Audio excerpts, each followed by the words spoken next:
how do we get motivated? If we don't have somebody like you or Trav or Sheles or Reset 365 to pump us up and get us ready to go, how do we motivate ourselves to take that step, to make that change? Because like you said, it's very fearful to try to do something different that you've never done. What do you do to help people realize that change can happen? Yeah, so I think that one of the things you do is you got to really think about where it is that you want to go. And if you're really looking to try to motivate yourself, and it's easy for others, based on personality, it might be easier for one than another. But really focusing in on where you want to go and what you want to achieve, what you want to have. And this is what I like to do. I like to imagine myself having or possessing or being where it is that I'm trying to go, where it is that what it is I'm trying to accomplish. And as I start thinking about that, I think about the joy, I think about the excitement, the fun.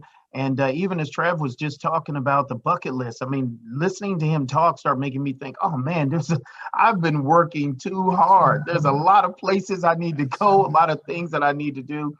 And sometimes we need that outside input to help really motivate us and get us going. But I think this is for me.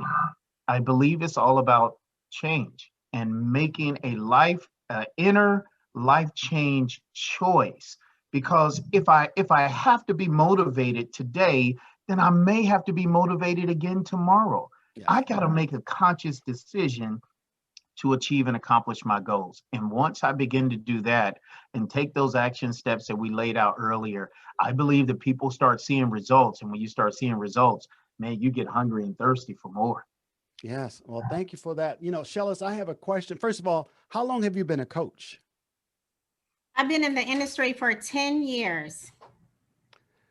Let's say you have someone who needs to be motivated, who needs to have that vision.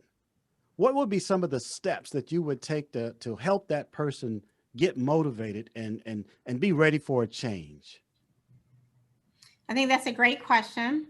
I think that I agree with Dr. Karl Miller that you have to figure out how to be motivated within as well. You can't rely on complete external motivation. But the other thing is, it's the questions that you ask yourself. Mm-hmm. Asking those tough questions and going deep with those questions.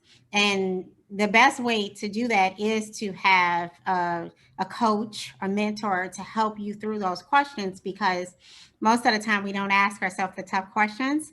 And the other side of that is we don't always know what questions to ask. Right. So having someone that's a professional that can help you with that and to come up with truly understanding what motivates you. So we have a tendency to think that just because everybody else is motivated by money, perfect example, I was always going after a certain goal and I had money attached to it all the time. And I wasn't hitting that goal. And I realized it's because I'm not motivated by money. And when I realized what motivated me was, being on the top of the charts, being the top coach, winning the awards. Now I'm motivated. And the money just so happens to come. So I think that sometimes we think that what motivates other people is what motivates us. And we need to stop and really think about, where is our motivation at? Where does it come from? I appreciate that. You said something, Trav, and if you can address this, because I've heard many people talk, and sometimes they seem like they don't understand the difference between a coach, having a coach, and having a mentor. How would you say that the difference, or is there a difference between a coach and a mentor? Yeah, a coach is someone that it just questions a person. They're kind of like a psychologist, right? And they hold a frame of that the answers within every person that they come into contact with.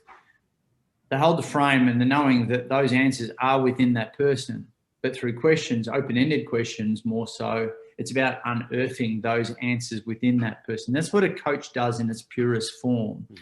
Mm-hmm. As a job, is to unearth those and then get the client the receiver, to own the answers that come up. But a mentor is someone who's been there, done that. Real simple.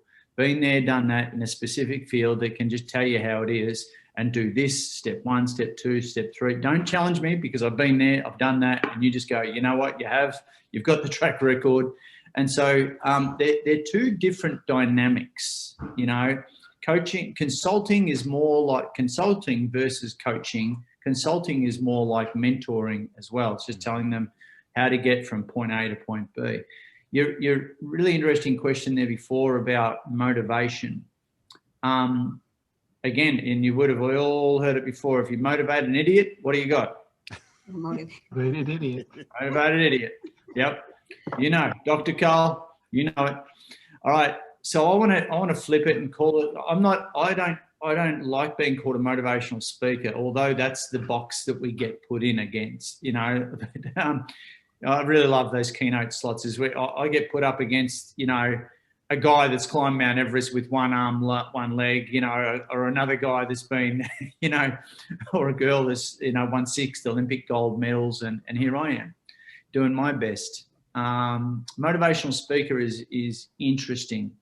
I want to flip it though and call it inspire. You know, people have got to be inspired.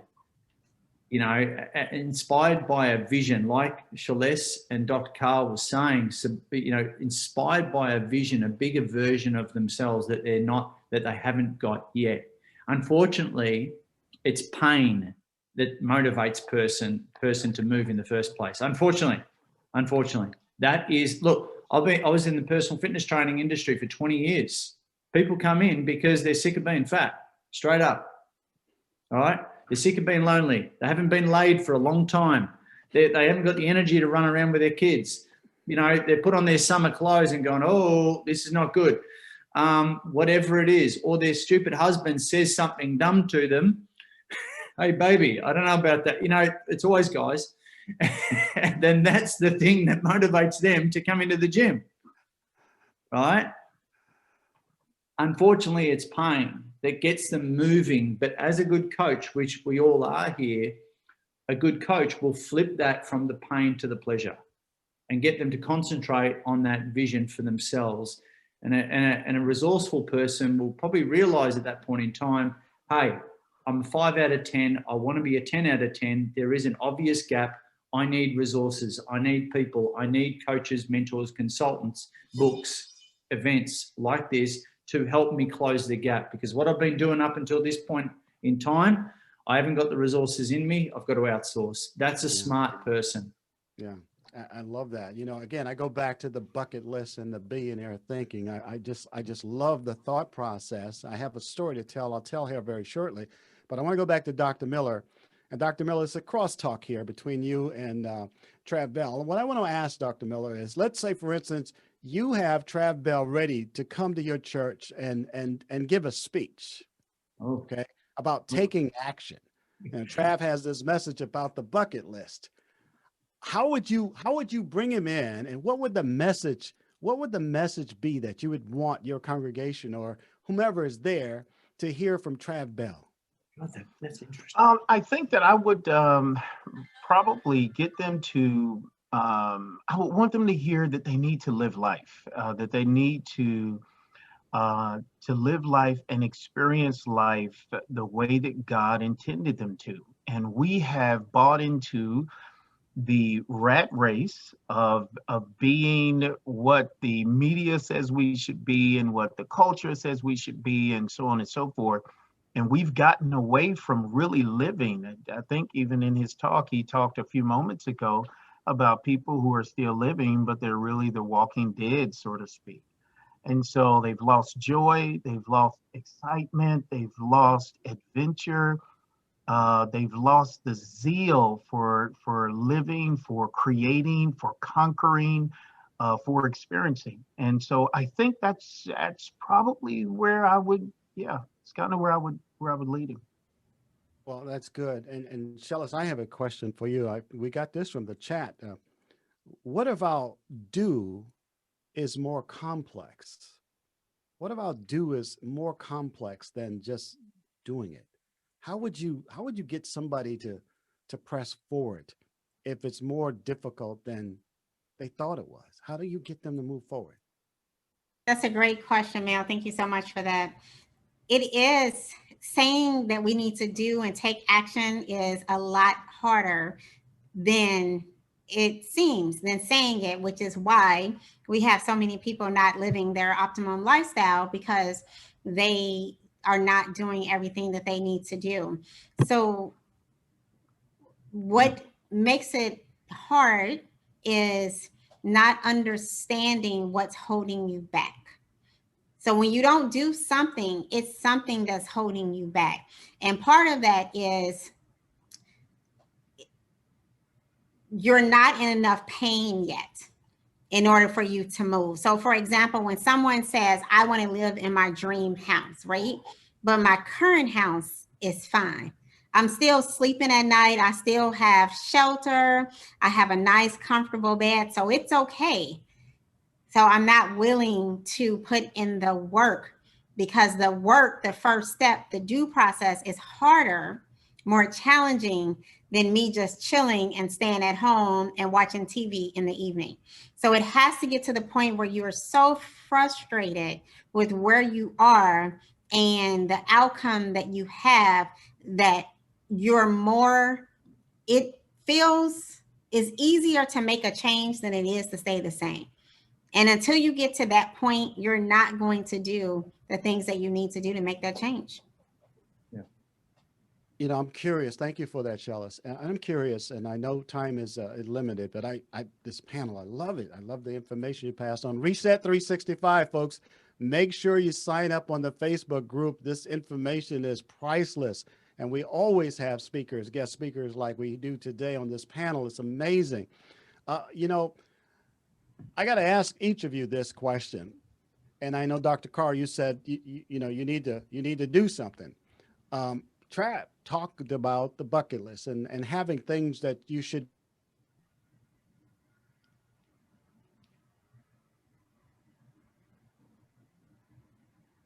be bored. And I call it a piano because you just don't hold it in your lap. I bought a keyboard. I can't play the piano. I can't play at all. 2 years ago, I bought it.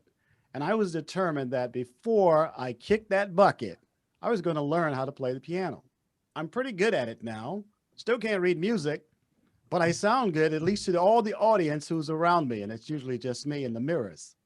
But that is something I did for myself.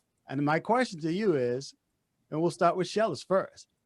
Has there been something that you've done or you're about to do or plan to do that you've always wanted to do?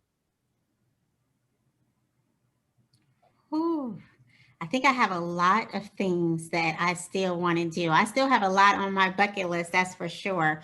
One of the things that I am planning and I still plan on doing is I want to do a speaking. I want to be on stage with like 5 million people. So I know with COVID happening, that's not going to happen today, but it is on my dream board. I have like a picture of not me, but another speaker, but it's like this big audience. And that is still, you know, a dream for me. And I know most people are afraid, not all people, but one of the biggest fears in the world is speaking in front of large events. And to me, that is still on my bucket list. And I still want to inspire people, change people's lives, and motivate them to move forward so that the gift that they're supposed to give to the world, that we receive that gift. Because if they don't reach their full potential, the group of people that they were supposed to help may not get that help that they need. Good. Thank you for that. And Trav, we already know your bucket list and what you've done. So I'm going to go to Dr. Miller. I've made a living we already know. Yeah, my bucket list has been for the last 10 years, mate. So that's, you know, still to this day, my accountant says, you're not as dumb as you look, are you, Trav? That is how you have to live. You have to live every day with every breath that you have. And I won't go on, but I'm going to go to Dr. Miller and ask this question. I know your bucket list may have been playing in the NFL, which you did. So what is your next bucket list? Yeah, so my next bucket list is to visit some incredible countries and beautiful nations. And believe it or not, this is not just being funny, Trav.